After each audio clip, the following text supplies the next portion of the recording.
Sir, आता बऱ्याचशा शेतकऱ्यांच्या माध्यमातून आपल्याला फोन येत आहे, कारण की बऱ्याच शेतकऱ्यांची हळद पिके व कांदा पिके काढणी सुरू आहे.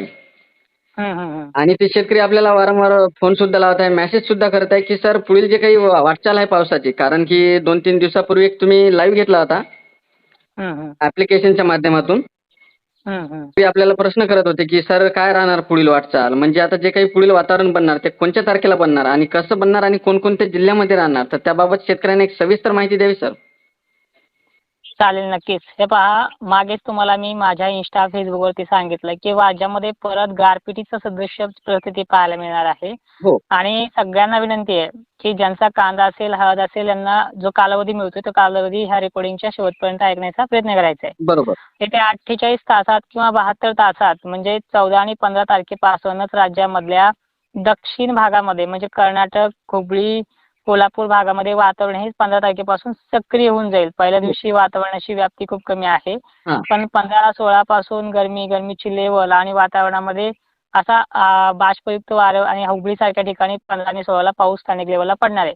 आणि महाराष्ट्राच्या बाबतीत सांगितलं मी, की 16 तारखेपासून वाऱ्याची दिशा आणि 17 तारखेपासून वातावरणामध्ये अंधुकपणा हा पाहायला मिळेल.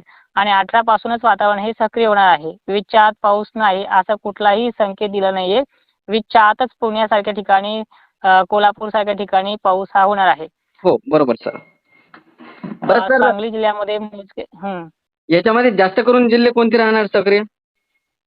हे पहा, रेकॉर्डिंगच्या शेवटपर्यंत समजून जाईल तुम्हाला. 19 तारखेपासून सक्रिय असे जिल्हा हुबळी, कोल्हापूर, निपाणी, सोलापूर, धाराशिव, सांगली, सातारा, पुणे परिसर 19 तारखेला.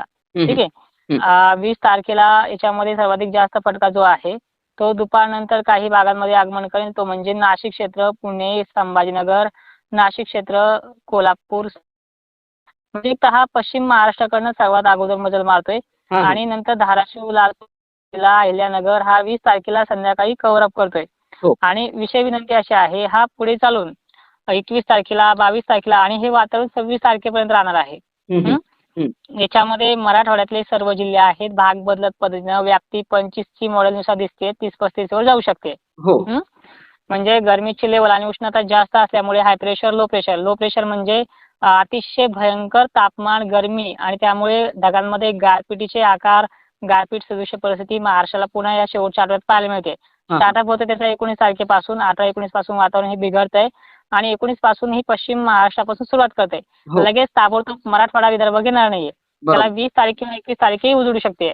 त्यामुळे कालावधी तुम्हाला जसा सांगितला तसा मिळणार आहे आणि त्या पद्धतीनं. बाकी तुम्हाला सांगितलं असेल 20 तारखेच्या आत नाही, हा 20 तारखेच्या आतच आहे. ठीक बरोबर. आहे. हो. तर सुरुवात ती कोल्हापूर पासून सांगली पर्यंत पासून करणार आहे. पण एकंदरीत जिल्हे वाढते पण आहे त्याच्यामध्ये. हां, हां, हां. हं. बरं सर, गारपीट कशी राहणार मग या वातावरणामध्ये? हे पहा, गारपीट जशी नेहमी पडत आली तशीच आहे. जिल्हा, तालुका, विभाग अशा काही भागांचा बदल करत गारपिटीमध्ये जरा आकार मोठा राहू शकतो उष्णतेमुळे. हो. आणि हाय प्रेशर म्हणजे वातावरण वादळी पण राहू शकते याच्यामध्ये. बरोबर. आणि आणि सर्व शेतकऱ्यांना विनंती आहे, हे वातावरण ह्या महिन्यापुरतं मर्यादित नाही. मी वारंवार तुम्हाला 2-3 महिन्याचा अगोदरच अंदाज दिलेला असतो, की हे ह्या महिन्यात सुद्धा 18-19ला घडेल. हे तुम्हाला मागच्या महिन्यात पण सांगितलं होतं. अजूनही तुम्हाला याच रेकॉर्डिंग सांगतोय. हे वारंवार घडतं आहे. ज्यांच्या बरोबर. कोणाच्या लग्नाच्या तारखा असेल तुम्ही कमेंटमध्ये करून टाका. आणि तुमचा तालुका आणि जिल्हा तिथे अनिवार्य आहे. मला ते सांगितल्याशिवाय समजणार नाहीये. त्यामुळे तुमच्या लग्नाची वेळ काय आहे ते देखील सांगा. पुढच्या रेकॉर्डिंगमध्ये आपण ते पण घेऊयात.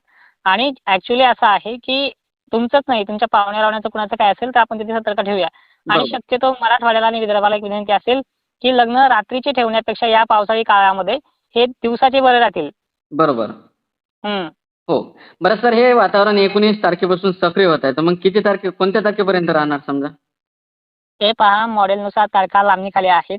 सुरुवात जर हा 18-19 पासून करत असेल तर मध्यंतरी 21-22ला याची सक्रियता जास्त आहे. हो. परत 1-2 दिवस थोडा गॅप घेऊ शकतो. परत 25-26ला परत हे डेव्हलप होऊ शकतं. हं, त्यामुळे हं. कमीत कमी हे 26 पर्यंत तरी चालू शकतं असा अंदाज तुम्हाला माझ्या माध्यमातून देण्याचा प्रयत्न करेन. बरोबर. आणि हं. सर मग पुढच्या महिन्यातली काही कंडिशन राहणार का अजून पुन्हा पावसाची? नक्कीच. पुढच्या महिन्यात सुद्धा आहे. एकंदरीत पुढच्या महिन्याचे अपडेट आपण ठराविक जर सांगितलं ठरले तर 14-15 तारीख निघते पुढच्या महिन्यात सुद्धा. हं, हं. आणि पहिल्या आठवड्यामध्ये 1-2 तारखेला सुद्धा सक्रियता पाहायला मिळते. हो. पण लगन सराईच्या मुहूर्त असलेल्या 6, 7, 8, 9 तारखेला वातावरण अजूनही तिथे त्याप्रमाणे प्रभावी दिसत नाहीये. हं, हं, हं. हं.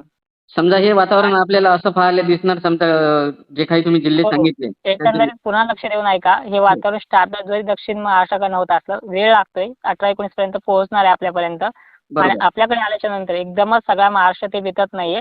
सगळ्यांनी घाबरण्यासारखं काही नाही. फक्त ज्यावेळेस तुम्हाला या पावसाळी तारखा सांगितल्या जिल्ह्यानुसार, विभागानुसार, त्यावेळेस जनावरांचे गोठे, त्यानंतर पत्रा वगैरे असेल तो मजबूत करून घ्या. वाऱ्याचा प्रेशर जास्त आहे. त्यानंतर आता जवळपास द्राक्ष बागायतदाराचं सुद्धा काम मला वाटतं आवरतच आलं असेल. त्यांना एक विनंती आहे, जास्त काही चिंता करू नका. या गोष्टी फक्त आता ज्या आहेत त्या सांगितल्या आहेत आणि ते घडल्या सुद्धा आहे आतापर्यंत. आणि त्यानुसार तुमच्या भागातली टक्केवारी सुद्धा सांगितली आहे.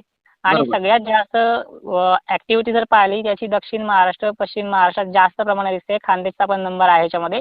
आणि थोडा उशीर 1-2 दिवस उशीर यांच्यापेक्षा मराठवाड्याचा आणि विदर्भाचा जास्त नंबर आहे. हो, हो. तुम्हाला बरोबर. काय हवंय काय नको हे कमेंट बॉक्समध्ये सुचवत राहा.